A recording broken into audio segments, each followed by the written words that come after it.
Psychology के अनुसार स्त्रियां साधारण व्यक्ति के प्रेम में पड़ ही नहीं सकती। वो कुछ विशेष व्यक्तित्व खोजती हैं। तुम्हारे विशेष लक्षण ही तुमको किसी स्त्री के प्रेम के योग्य बनाते हैं। यदि कोई आपके जीवन से जाना चाहता है और आप उन्हें रोकना चाहते हैं तो सारी समस्या की जड़ यहीं से शुरू होती है। सबसे पहले स्वयं से प्रेम करें, अपने लिए जिए, ना कि दूसरों के लिए।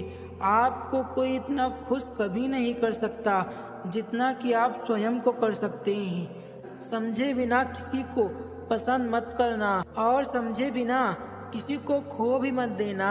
मोह हृदय में होता है, शब्दों में नहीं, और क्रोध शब्दों में होता है, हृदय में नहीं। छोटी छोटी बातें दिल में रखने से बड़े बड़े रिश्ते कमज़ोर हो जाते हैं। जो इंसान दूसरों को हमेशा शक की निगाह से देखता है वो हकीकत में अपनी ही बुराइयों को दूसरों में तलाश रहा होता है। आज के ज़माने में ज़्यादा अच्छा होना भी एक गलती है। लोगों को लगता है कि आप दिखावा कर रहे हैं। मनोविज्ञान कहता है स्त्री जब तक गुस्सा करती है, रोती है और अभी तक रिश्ता बचा हुआ है, अगर वो चुप हो गई तो समझ लीजिए उसको फर्क ही पड़ना बंद हो गया है।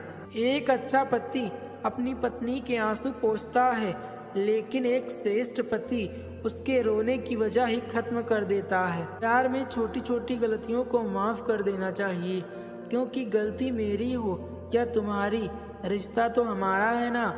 रिश्ते वो नहीं जिसमें एटीट्यूड और ईगो हो। रिश्ता वो है जिसमें एक रूठने में एक्सपर्ट हो, दूसरा मनाने में परफेक्ट हो। मुस्कुरा के देखने और देखकर मुस्कुराने में काफ़ी फ़र्क होता है। एक से रिश्ते बनते हैं और दूसरे से बने रिश्ते टूट जाते हैं।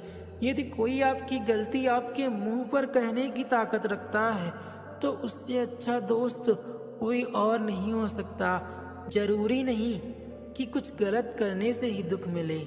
हद से ज़्यादा अच्छे होने की भी कीमत चुकानी पड़ती है। प्रत्येक व्यक्ति के जीवन में एक ना एक दिन ऐसा आता है जब उसे एहसास होता है कि अब उसके पास खोने को कुछ नहीं है और पाने को सब कुछ है। आप इंसान का असली रंग तब देखते हैं जब आप उनके किसी काम के नहीं रहते।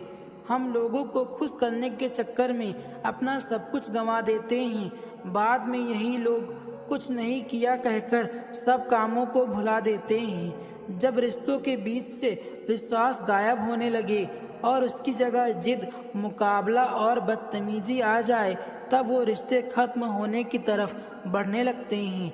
यदि आज नष्ट हुआ तो आने वाला कल भी नष्ट होना निश्चित है। इसलिए आज को संवारो, जो बीत गया उसे भूल जाओ, जो हुआ नहीं उसकी चिंता मत करो, क्योंकि यदि कल की चिंता को आज गंभीर बनाएंगे तो जीवन अशांत बन जाए।